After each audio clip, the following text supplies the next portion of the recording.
Okay, so next topic is equity, and first reading in equity is market organization and structure. This reading is an introduction. So this is, I think, reading 43. This is an introduction to market organization. That what are the key terminologies used in market? What are the key financial systems? What are the key types of assets? What are the key types of contracts? So most of this reading is about definitions and terminologies. So nothing very technical in this reading. Most of it is terminologies and definitions. So starting with functions of financial system, that why do people use financial system? So remember, there are 6 main purposes of financial system. People use financial system to either save money, or to borrow money, or to raise equity capital, or to manage risk, or to exchange asset for immediate and future deliveries, and to trade on information. These are the 6 main uses of financial system, or 6 main purposes why financial system are used. So remember or memorize these.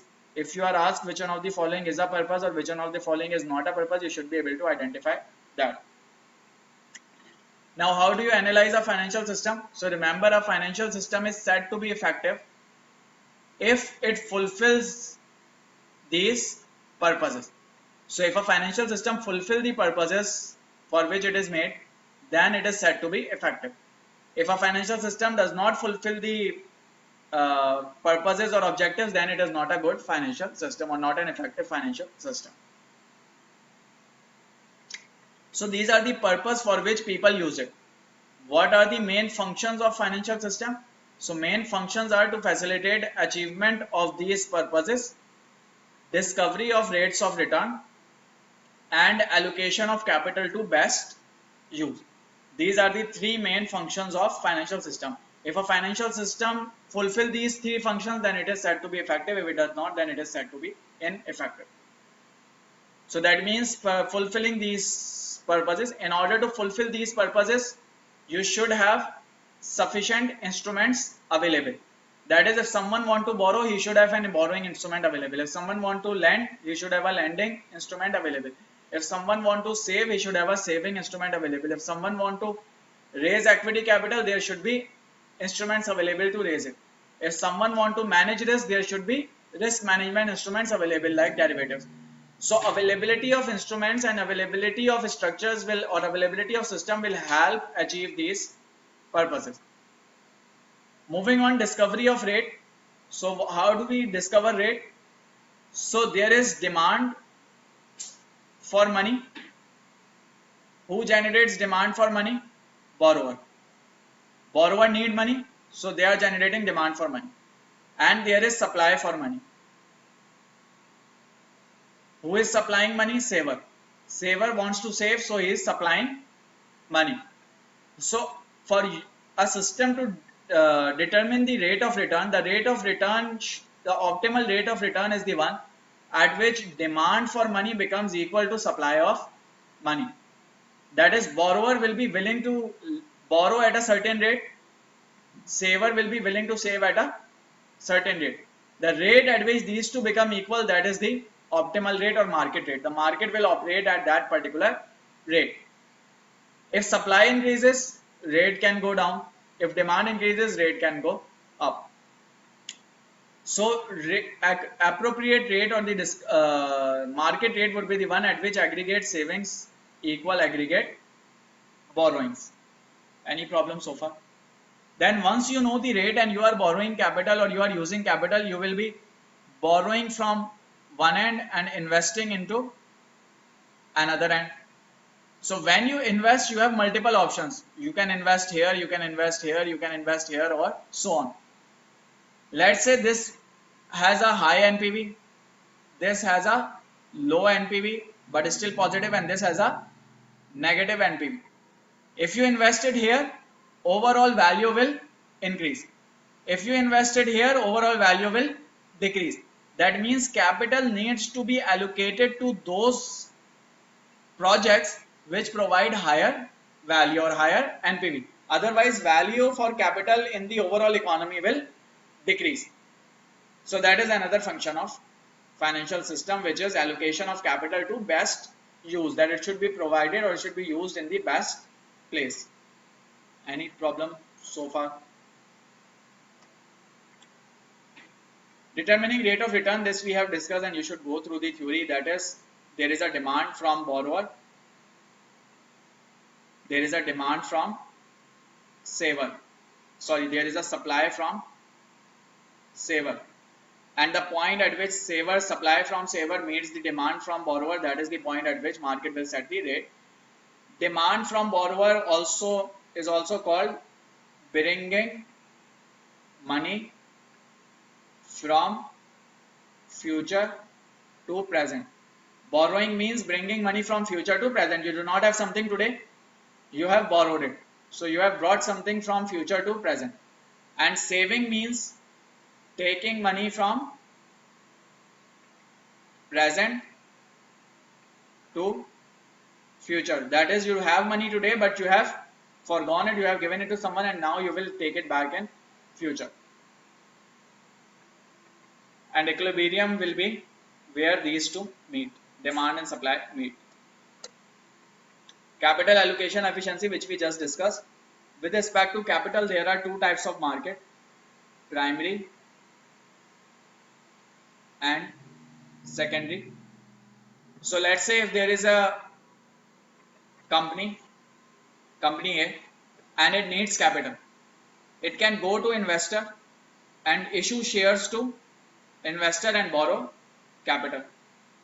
This is known as primary market. Primary market is when borrower and lender both interact with each other, or do not interact, but they do not have any intermediary in between. This is primary market. Then let's say this investor is A.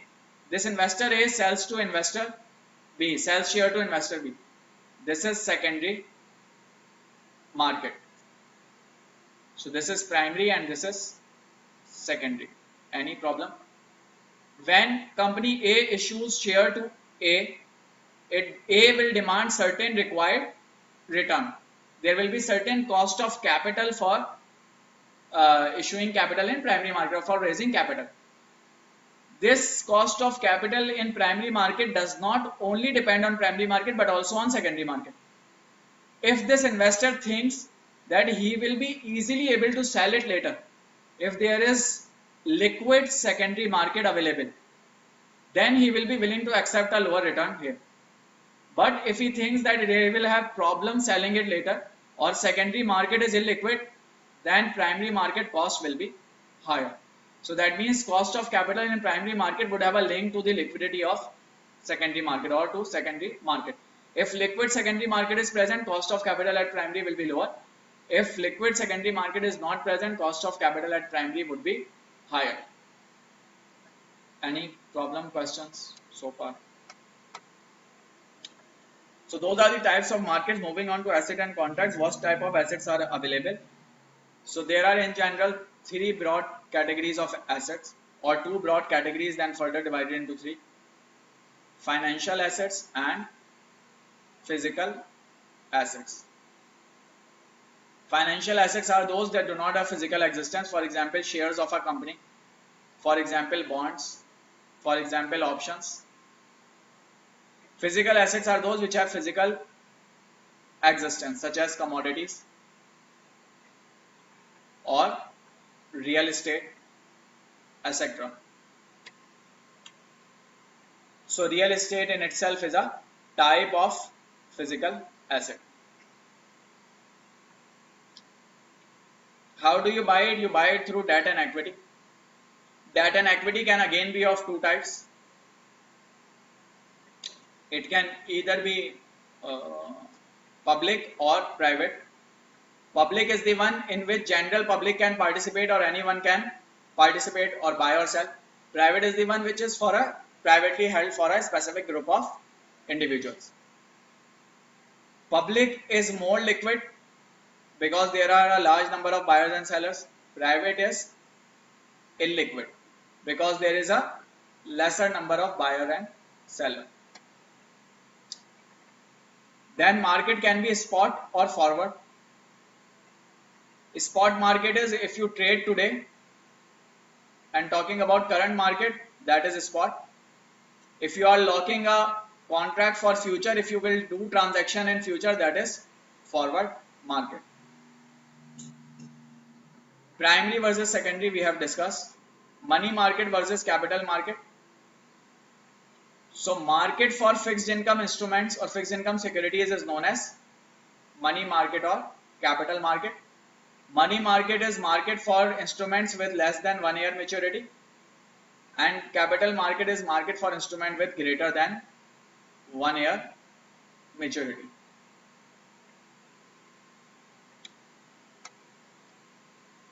Traditional investment versus alternate investment. So if I talk about equity shares or debt, these are traditional investments. Anything other than that is alternate investment. For example, hedge funds. For example, commodities. For example, real estate. For example, antiques, collectibles. Anything which is not traditional or which is not equity debt, that will be alternate investment. Private equities, real estate, commodities, hedge funds, and so on. Securities. Security means financial asset. There are three types of securities: fixed income, which are debt instruments; equity, which can be common share, preferred share, or warrant; or pooled investment. Pooled investment is if, let's say, multiple investors come in, put in their capital, they pool up the money, and then they invest that money, or there is a fund manager investing that money. That is known as pooled investment, which include mutual fund, ETF, asset-backed securities, and so on. Currencies, you already know. Contracts, for example, future contract, forward contract, spot contract, swap contract. Any contract to do a transaction or to do something in future or at present is a contract. Commodities like gold, silver, oil. Real assets, for example, real estate. So these are all assets and contracts. That word, how are assets and markets classified? These were the classification of markets, and these were the classification of assets and contracts. Next is financial intermediaries. What institutions do you have available? So let's say you are a buyer, there is a seller. How will you meet a buyer?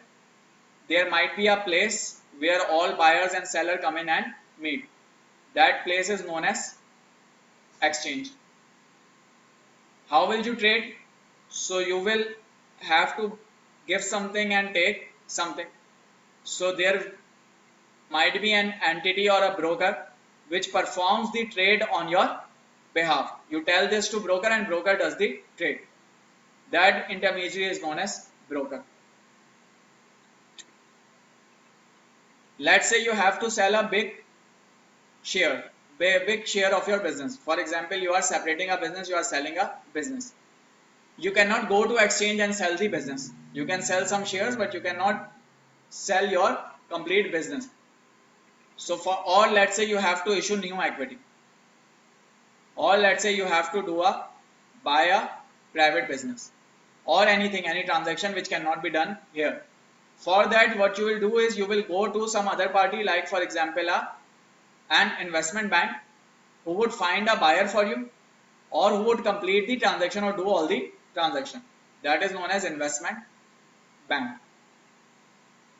So these are the key players: brokers, exchanges, and investment banks. If you have a broker who does large trades for you, who trade in large blocks, then that is known as block trader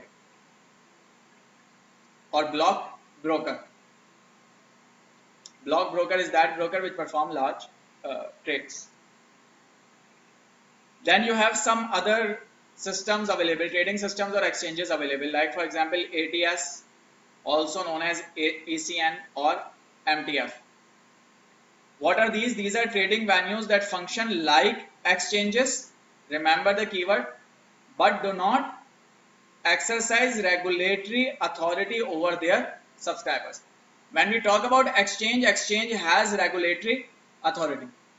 These networks are online trading networks in which exchange does not have a regulatory authority. These are private networks. Except with respect to the conduct of their trading in their system, they only have authority within their system. Why are they used? So one of the key advantages of this system is dark pools, dark pooling. These systems are also known as dark pools. What does it mean? So let's say that you want to sell a large stake. You want to sell 10 million shares and in market volume is only 1 million. So you are selling a large portion of your shares. When you place this order in market, market will suddenly crash. Why? Because market would know a large supply order has come in and there is no demand for it. So it will drop in price. But if you don't go through this ATS, which is a dark pool, you will place a 10 million shares order, but this order is not seen by anyone else. So people will continue to place their buying orders, for example 1 million, 0.5 million, 2 million. They wouldn't see this order of 10 million. And as buying orders keep on coming in, this sale will continue to be made. So they wouldn't know what is the buying or selling order is, and as they don't know it, they wouldn't react to it, and you will be able to get the right price. So this is what dark pool is about. And these are some examples which you can go through: POSIT, BATS, Liquidant, and all. So this is broker, exchanges, and ATS. Moving on, dealer. Who is a dealer? So there is a difference between dealer and broker. What broker do is that you are an investor, you want to sell it to another party. Broker will arrange this transaction. Broker does not own the asset. Either you own it or the other party own it. You are selling to other party. Broker wouldn't own it. Broker will arrange the transaction, find a buyer or find a seller and will do the transaction and will charge a commission. So for broker, main business model is to charge commission on transaction. When we say dealer, dealer first buys it and then sells it. And it sells at a higher price and buy at a lower price. So it makes money by selling at higher price and buying at lower price. And this difference between sell and buy is known as spread. This buy price is also known as bid price. This sell price is also known as ask price and is also known as offer. So the difference between ask and bid or offer and bid is known as bid ask spread or bid offer spread. There might be some brokers which are dealers. There might be some dealers which are brokers also. And they are called brokered dealers. That means broker as well as a dealer. So might have both the businesses. Generally you see brokers in equity and dealers in currency. Generally. Moving on, securitizers. What is securitization? So let's say there is a company A. It has huge amount of receivable. Let's say it has $100 million of receivable. This company needs cash, but these receivables will be paid in future. But it needs cash today. What can it do? It can go to another party, let's say a bank, and it can sell this to the bank. It can sell this to the bank, and what bank can do is bank can return cash, and then bank can issue securities against this to investors and take money from investor. This is known as securitization, and this bank will be known as securitizer, which securitize the receivable. Or another way is that this company itself move receivables to another entity. It makes another entity which is a special purpose vehicle or a special purpose entity. It moves it to another entity, and against this it issue some securities. When it issues securities, investors pay the cash. That cash is given to this company. This is also securitization. In this case, this SPV is the securitizer. So securitization is issuing securities, or securitizing an asset means that issuing securities against a particular asset, and which will form ABS, asset backed securities. Moving on, depository institutions. What are depository institutions? So these are those institutions where investors or customers would deposit their money. For example, commercial banks, savings, loan banks, and others. Insurance company which provide insurance. Arbitrageurs which trade on arbitrage. So for example, if there is a product A, it is selling for $100 in market X and 102 in market Y. So if someone buys from here and sells it here, he is known as arbitrager because he is making an arbitrage trade. Settlement and custodial services. So generally when you have an exchange, that exchange has a clearing house. What is clearing house? Clearing house is that entity which buys from buyer and sells to seller. It arranges for the trade. It ensures that whoever has to receive whatever will be, he will receive it. And he ensures, or this clearing house ensures, that whoever has to pay will pay and whoever has to receive will receive. And obviously if there is a party ensuring it, then that minimizes counterparty risk or minimizes credit risk. Why? Because even if this A defaults, let's say A has to pay, even if A defaults, clearing house will pay to counterparty.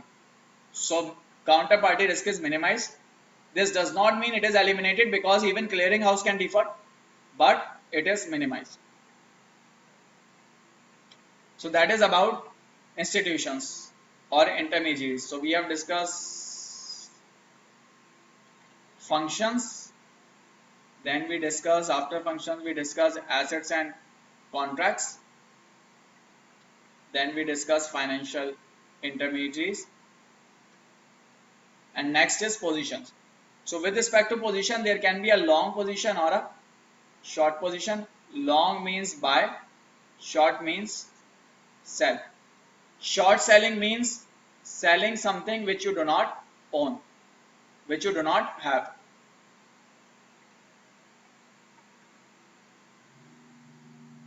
That is borrow an asset and then sell it. That is known as short selling. Leverage position. So when you are taking a position, let's say there is an asset for $100, you want to buy it. Either you can buy it from your money, which is equity, or you can take a loan to buy it, which is debt. If you finance it through a loan, or if you partially finance it through a loan, that position is known as leverage position.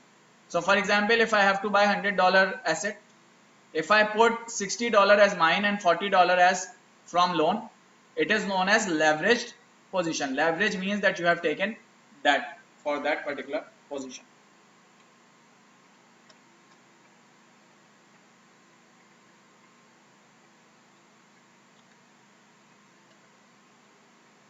So let's say you are taking a leverage position. This is $100 asset.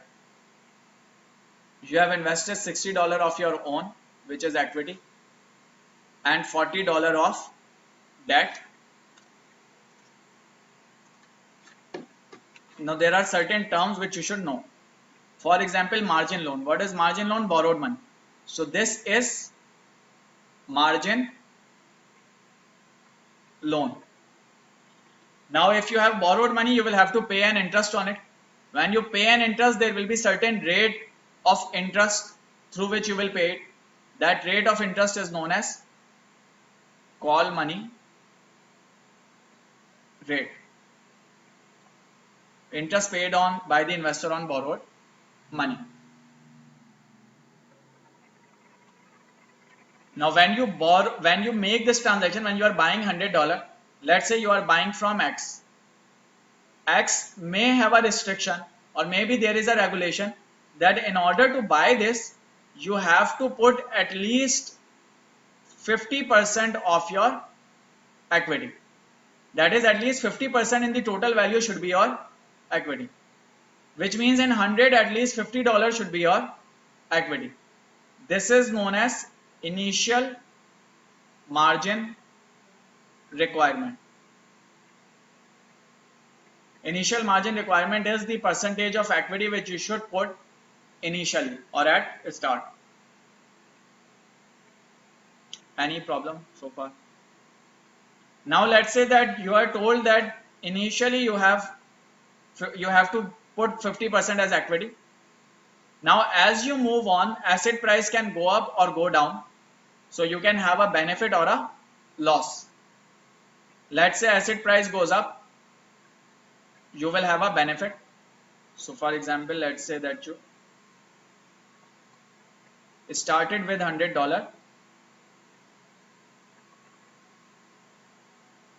you had put in $60 equity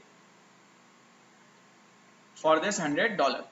Now let's say price goes up to 105, so you will have a benefit of 5, and so total equity will become 65. Why? Because that will not change. That is the same. Whatever loan you have borrowed, that remains the same. Now let's say it goes to 110, again plus 5, so it goes to 70. Then it goes to 95. So when it goes to 95, it is 10 and 5, which is 15. So minus 15. So minus 15 means it goes from 70 to 55. Your loan is 40. Your total value of this portfolio is 95.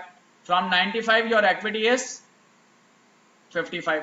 So 55 divided by 95 is 58%.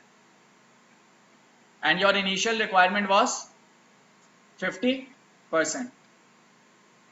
Now let's say it goes to 70. When it goes to 70, minus 25, and you have 45. And now it will be 45 divided by 70, which is 64%. Or let's say that it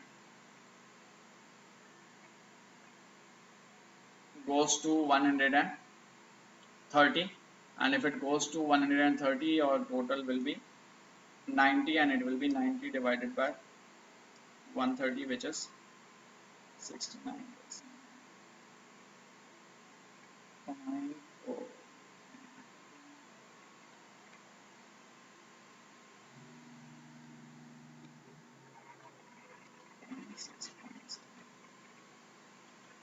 $70, 60. So there was a, this will be 30. This 60 minus 30 will be 30.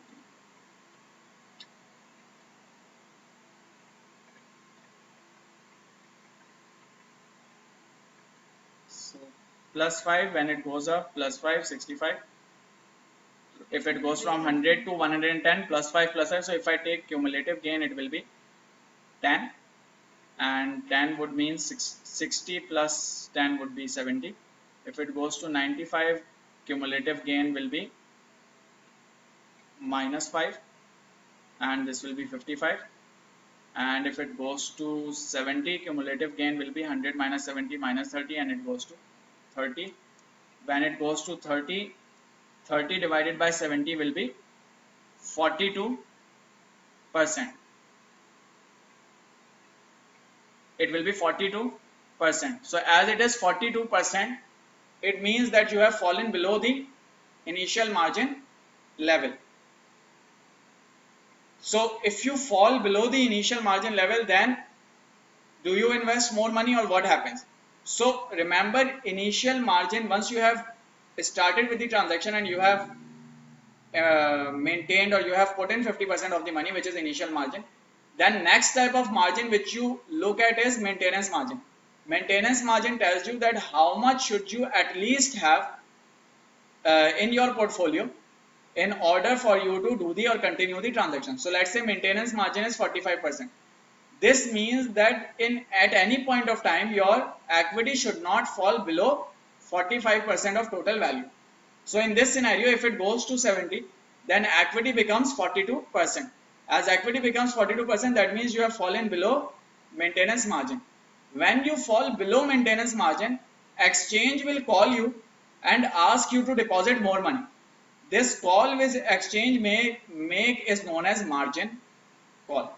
So margin call is the call which you will receive to invest more money or inject more money in order to continue forward. That is margin call.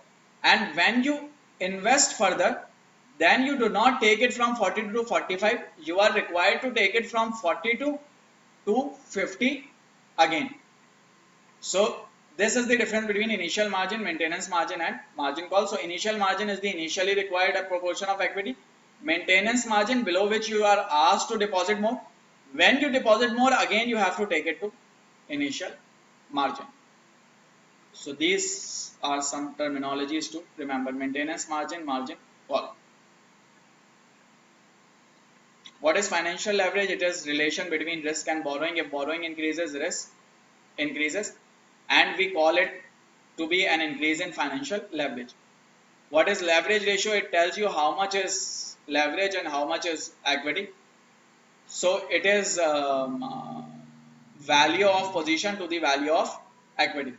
So for example, if total position is 100 and equity is 60, then leverage ratio is 100 divided by 60, which is 1.67.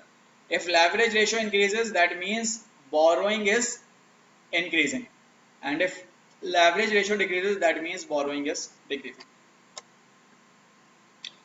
That is leverage ratio. So leverage ratio is lower, the better. And here is an example of what we have already done.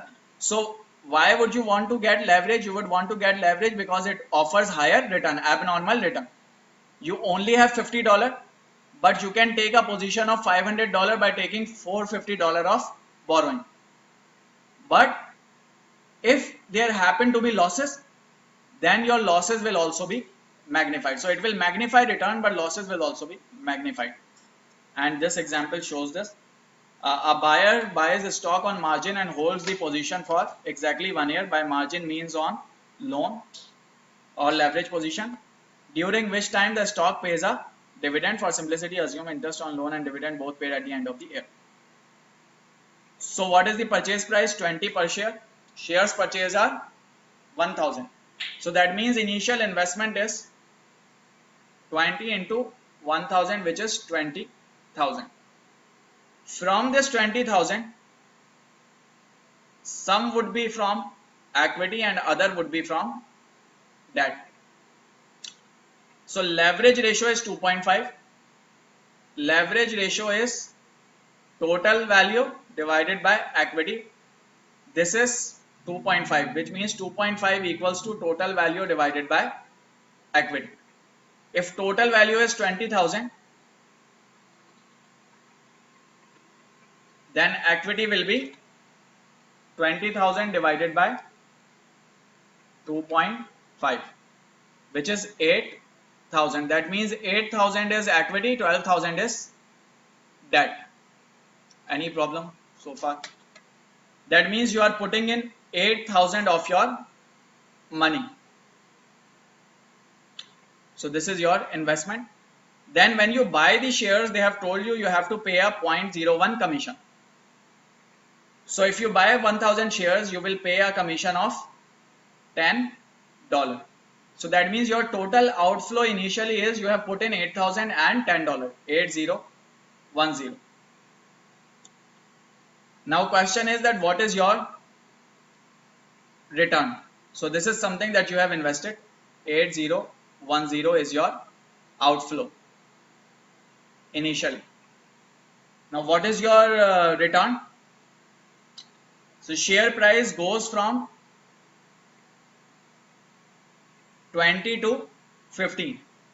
If it goes from 20 to 15, that means you have lost $5 per share. Total share are 1000. So you have lost 5 into 1000. 5000 shares. 5000 value. You paid purchase commission of $10, which is also a loss. So this has also been lost. When you sell shares, sell these 1000 shares, you again pay a commission.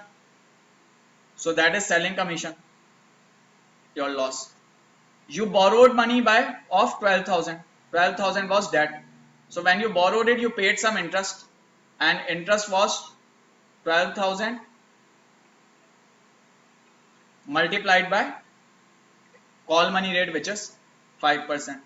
So you paid 5% of 12,000, which is 600.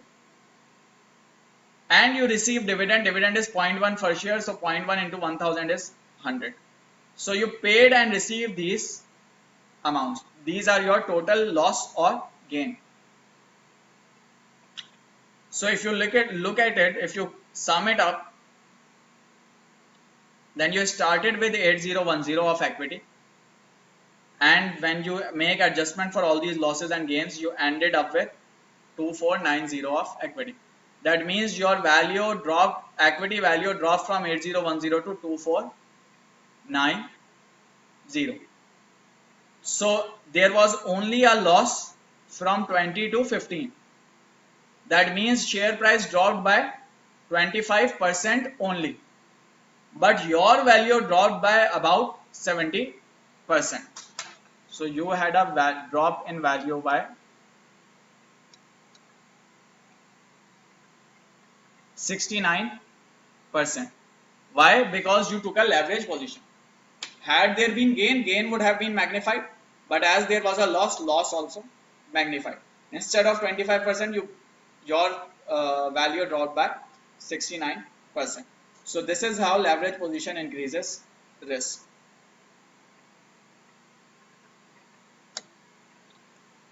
A trader buys a stock on margin position, posting 40%. On margin, posting 40% of the initial stock price of $20 as equity. Maintenance margin requirement for position is 25%. Below what price will a margin call occur? So trader bought stock on margin, posting 40% of initial price as equity. That means from 20, 40% was equity, which is $8, and $12 was debt.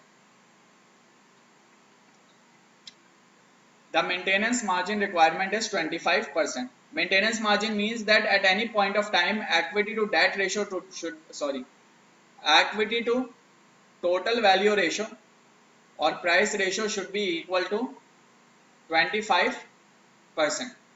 If it goes below 25%, then you will have to deposit more money. So what will be the price at this 25%? So that means price, equity to price should remain be 25%. What is price? Price is price which you will have at that point of time when you are calculating it. What is equity? For equity, you started with a price. You started with an equity, which was equity at start. Then you had some gain or loss. If you have gain, equity will increase. If you have loss, equity will decrease.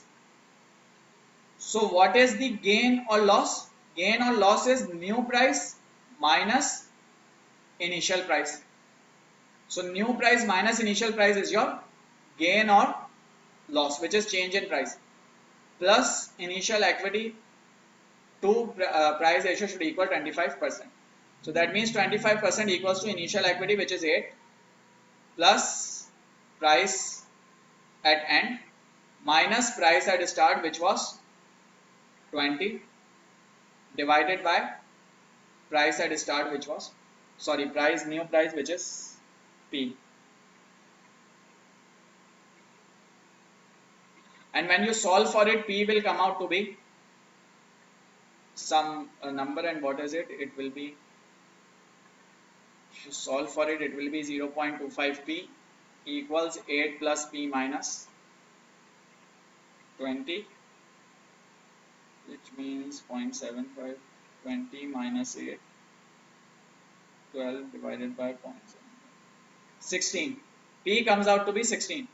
This means that at $16 or below at $16 you will receive a margin call, and you will have to deposit more money at or below $16.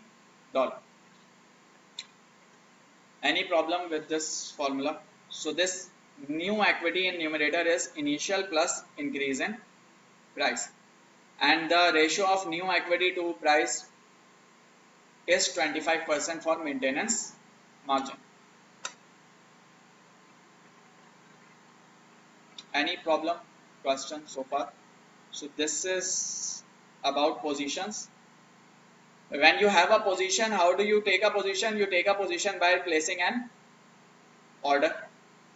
So from order you take a position, and this position is taken in through an asset into a market. So we have discussed market, we have discussed asset, we have discussed position, and now we are on order. How do you place an order? Order can have different types or different conditions or different instructions.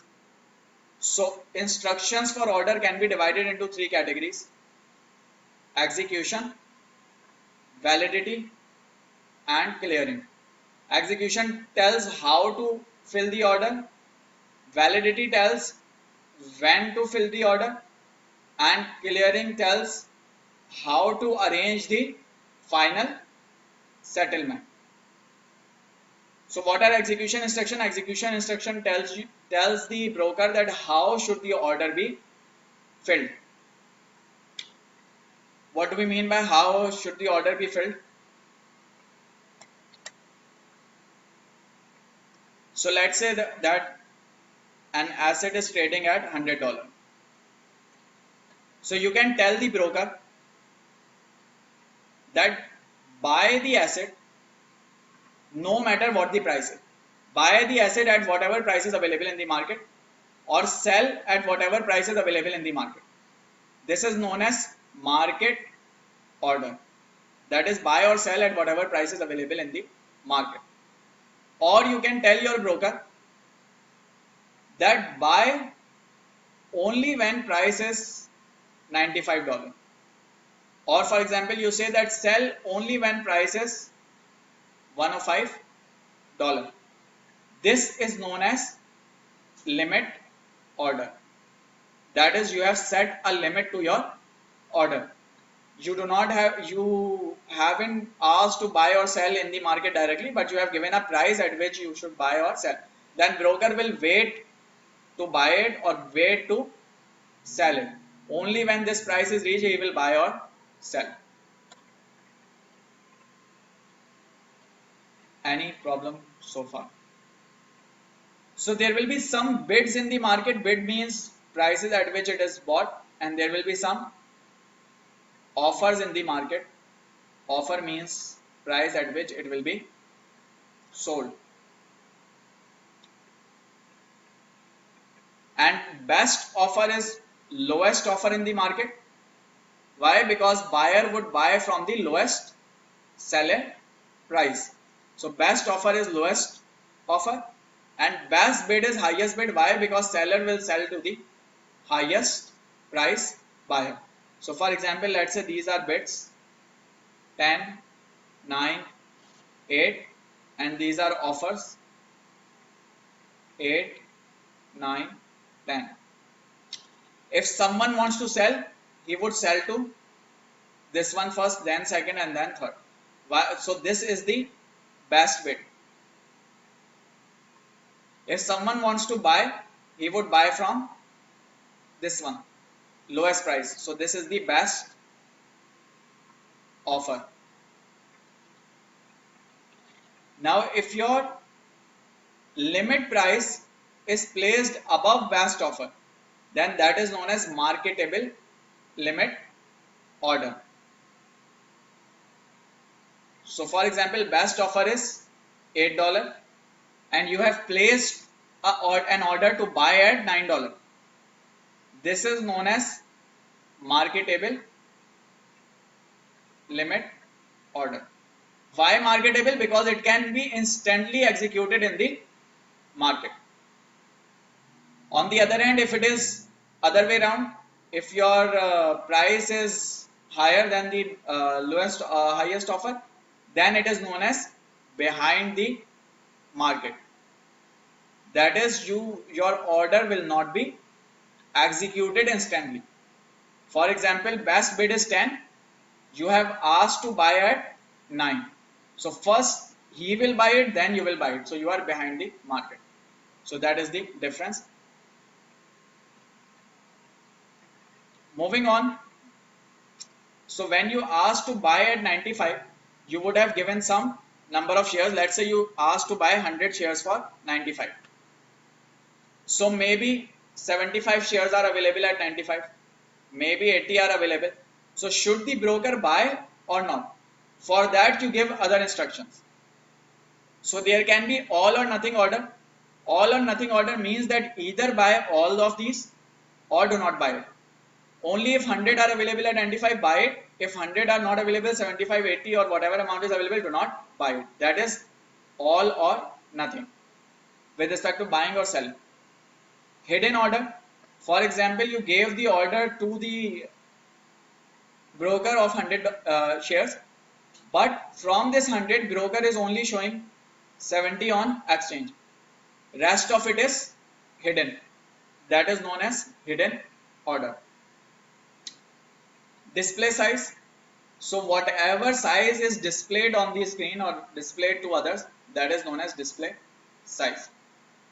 Iceberg order. So let's say you have placed order for 100 million shares or 10 million or 1 million, whatever shares. From this 10 million, only 1 million is showing, is being displayed. 9 million is hidden.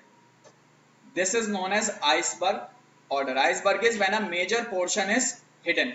So others do not know what is at the back. They would only see 1 million of order while there is 10 million of order at the back. That is iceberg order.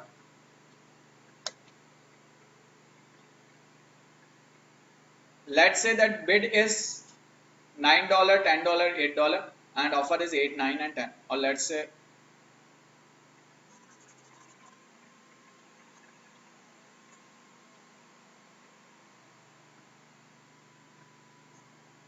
that bid is for $10. Someone comes and sells it for $10. That is known as taking the market. That is, a price is already available. You just acted upon that price. When someone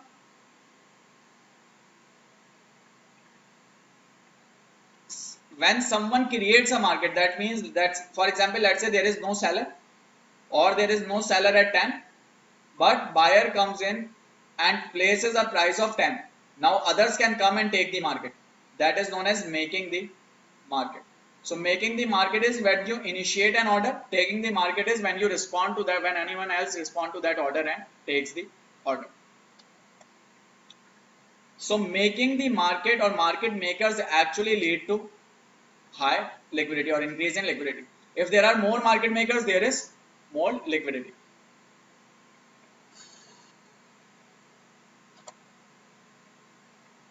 That was execution instruction. Next is validity instructions. With respect to validity instructions, you are told that when to fulfill the order. So for example, you can ask the broker that close the order if it is not fulfilled till end of the day. If it is not fulfilled till end of the day, close it. That is known as day order. That is, order is only valid for this day. If it is not fulfilled, do not fulfill it tomorrow or after that. Good till cancelled is that keep the order until and unless it is fulfilled, whether tomorrow, day after tomorrow or whatever. That is good till cancelled. Immediate or cancel or fill or kill is that either execute it immediately. If it cannot be executed immediately, then do not execute it. Kill it or close the order. Good on close it, that execute the order when market closes. Good on open is that execute the order when market opens. And then stop order or stop loss order. So for example, you have an asset at $10. You bought it at $10. Its price is falling. Go on to 9, go on to 8. You are having a loss, but you think that it will recover, so you do not want to sell it.